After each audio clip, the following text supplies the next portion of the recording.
नमस्कार दोस्तों, मैं हूं श्यामवीर सिंह और आप देख रहे हैं हमारा चैनल जैसलमेर की गलियां। दोस्तों, एक बहुत बड़ी खबर आ रही है कि भारत में अफगानिस्तान का दूतावास बंद कर दिया गया है और इसकी वजह ये बताई गई है कि हमारे पास संसाधनों की कमी है, इसलिए हम और ज़्यादा दिनों तक इसको नहीं चला सकते हैं।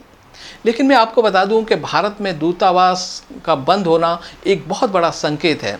दूतावास किन परिस्थितियों में बंद किया जाता है, पहले वो जान लेते हैं कि देखिए, दूतावास तब बंद होता है जब दोनों देशों के बीच तनाव हो या फिर बहुत घनिष्ठ संबंध हो जाएं।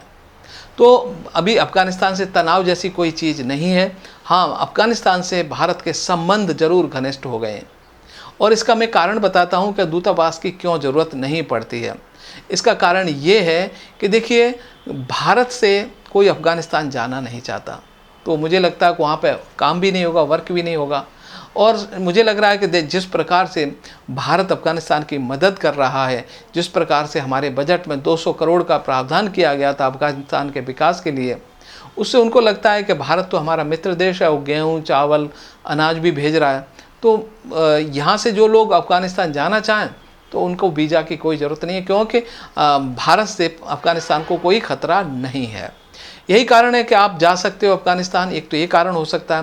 दूसरा, अफ़गानिस्तान से जो लोग भारत आना चाहते हैं, और मुझे लगता है कि भारत को दूतावास वहाँ पे जारी रखने की ज़रूरत है, क्योंकि वहाँ पर कुछ ऐसे असामाजिक तत्व आ सकते हैं, खासकर हम बात करें पाकिस्तान के या दूसरे देशों के या ISIS के, जो भारत में कुछ गड़बड़ी कर सकते हैं। तो वहाँ पर ज़रूरी था रखना, यहाँ पर ज़रूरी था नहीं रखना, तो इसीलिए शायद बंद कर दिया गया हो। लेकिन मुझे जो संकेत मिल रहे हैं वो कुछ अलग हैं। मुझे ऐसा लग रहा है इसके पीछे की कहानी कुछ और है। जिस प्रकार से अभी 2 दिन पहले POK से चाइना अपना बोरिया बिस्तर समेट करके भाग गया है, यानी POK जो कि पाक अधिकृत जम्मू कश्मीर, गिलगित और बटालिस्तान है, जहाँ से इनका CPEC निकल रहा था, बहुत सारे हाइड्रो प्रोजेक्ट थे और उन पे और बहुत सारे मिनरल्स वहाँ से निकाल कर चाइना ले जा रहा था अपने देश। वो सारे कर्मचारी उनके छोड़ करके वहाँ से भाग गए और इसके पीछे का जो कारण बताया जाता है कि तालिबानी उन पर कभी भी आक्रमण करके उनको मार सकते हैं। अब तालिबानी POK में क्यों आएंगे, इसका कारण मैं आपको समझ लेता हूँ। देखिए कि भारत POK के लेने का प्रयास काफ़ी दिनों से कर रहा है और POK की जो स्थिति है, जो बॉर्डर है, वो ऊंची ऊंची पहाड़ियाँ हैं, कहीं बर्फ़ है, कहीं नदी है, कोई नाले हैं। और पाकिस्तान की जो 75% जो आर्मी है वो के यही POK यानी भारत में जो कश्मीर का बॉर्डर है, उस बॉर्डर पे ही लगभग 5-5.5 लाख आर्मी पाकिस्तान की लगी हुई है। बाकी अफ़गानिस्तान के बॉर्डर पे पाकिस्तान की कोई भी आर्मी नहीं है, वहाँ कोई सिक्योरिटी नहीं है, बहुत कम पुलिस वाले या थोड़े बहुत सैनिक रहते हैं। ईरान का बॉर्डर पूरा खुला हुआ है, तो सबसे ज़्यादा पाकिस्तान की आर्मी इस क्षेत्र में है। इसलिए यदि भारत यहाँ से प्रयास करेगा POK को लेने का, तो POK ले तो लेगा और बड़ा मुश्किल होगा। जिस प्रकार एक कारगिल की पहाड़ी को, जो पहाड़ियाँ थी वहाँ पर कारगिल की 10-12 किलोमीटर को, उस पर कब्जा करने के लिए भारत को बहुत सारा नुकसान उठाना पड़ा था। तो जो जम्मू कश्मीर का POK, उसकी बॉर्डर तो बहुत लंबा है और वहाँ पर तो पाकिस्तान की आर्मी बैठी हुई है बहुत सारे संसाधनों के साथ। तो उसको वहाँ से अगर हम अंदर घुसेंगे तो बहुत सारी कैजुअलिटी हो सकती है, बहुत सारा भारत का नुकसान हो सकता है और वहाँ पर शायद तो भी हम POK को ना ले पाएँ। तो इन भारत ने जो तरकीब निकाली है वो ये है कि यदि हम अफ़गानिस्तान के रास्ते से या उस बॉर्डर से, इस POK बटालिस्तान के रास्ते से हम घुसते हैं इस बॉर्डर पे या अफ़गानी आते हैं, तो इसको आसानी से लिया जा सकता है। रणनीति क्या सही हो सकती है, मैं आपको वो बताने का प्रयास करता हूँ।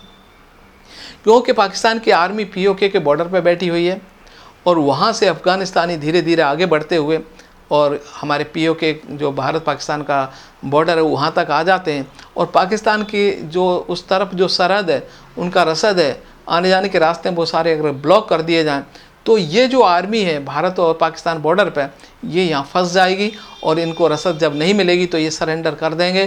तो POK पर पूरा आसानी से हम हासिल कर सकते हैं बिना कुछ ज़्यादा खर्च किए, बिना किसी कैजुअलिटी के। तो ये रणनीति हो सकती है और इसी कारण से दूतावास बंद किया गया है, क्योंकि अगर अफ़गानिस्तान वाले वहाँ से POK पर आक्रमण करते हैं तो हो सकता है उनके दूतावास पर आक्रमण हो जाए या उसको कुछ नुकसान हो जाए, क्योंकि यहाँ पर बहुत सारे ISI के स्लीपर सेल आज भी हिंदुस्तान में हैं और वो गड़बड़ी कर सकते हैं। और यदि अफ़गानिस्तान के दूतावास पे या उस पर कोई गड़बड़ी हो सकती है तो न सिर्फ हिंदुस्तान की बदनामी होगी, बल्कि अफ़गानिस्तान और भारत के रिश्ते भी कुछ तल्ख हो सकते हैं कि आपने हमें सुरक्षा नहीं दी, काफ़ी कुछ हो सकता है। तो तालिबान इस समय भारत के साथ है और भारत सरकार चाहती है कि पीओके में जब युद्ध हो तो तालिबान हमारी मदद करे, और वो कर भी रहा है। कि जिस प्रकार से बलूचिस्तान की तरफ से तालिबान ने आक्रमण किया है, मुझे लगता है ये पीओके को प्राप्त करने का ये उसी की कार्रवाई चल रही है।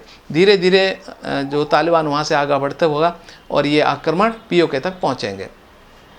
चाइना को पता चल गया है कि अब हम वहाँ पे ज़्यादा दिनों तक पाकिस्तान में नहीं रह सकते, नहीं टिक सकते, इसलिए वो वहाँ से छोड़कर जाना शुरू कर दिया है। और जो इनका ग्वादर पोर्ट है, वहाँ एक बहुत बड़ी कॉलोनी बनाई थी, उसको भी खाली करना शुरू कर दिया।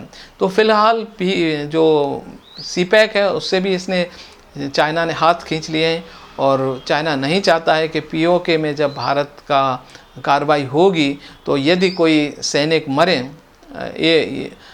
यदि चाइना का नुकसान होता है तो भारत और चाइना के बीच तनाव हो, और चाइना बिल्कुल नहीं चाहता है भारत से युद्ध करना, क्योंकि चाइना की इस समय इकोनॉमी बहुत डाउन जा रही है, और उधर वो जो हम बात करें कि हिंद महासागर में भी फंसा हुआ है, ताइवान की तरफ से भी फंसा हुआ है, वो उधर देख रहा है, ताइवान को प्राप्त करने की कोशिश कर रहा है। तो चाइना की अपनी परेशानियों की वजह से शायद वो इधर दखलंदाजी नहीं कर सकता, इसीलिए यहाँ से उसने जाना ही बेहतर समझा है। तो ये अफ़गानिस्तान का दूतावास बंद होना, भारत का एक कदम पीओके की तरफ बढ़ाना, ये साबित करता है कि जल्द ही पीओके भारत में आ सकता है। आपकी क्या राय है, आप हमें ज़रूर बताइएगा। नमस्कार।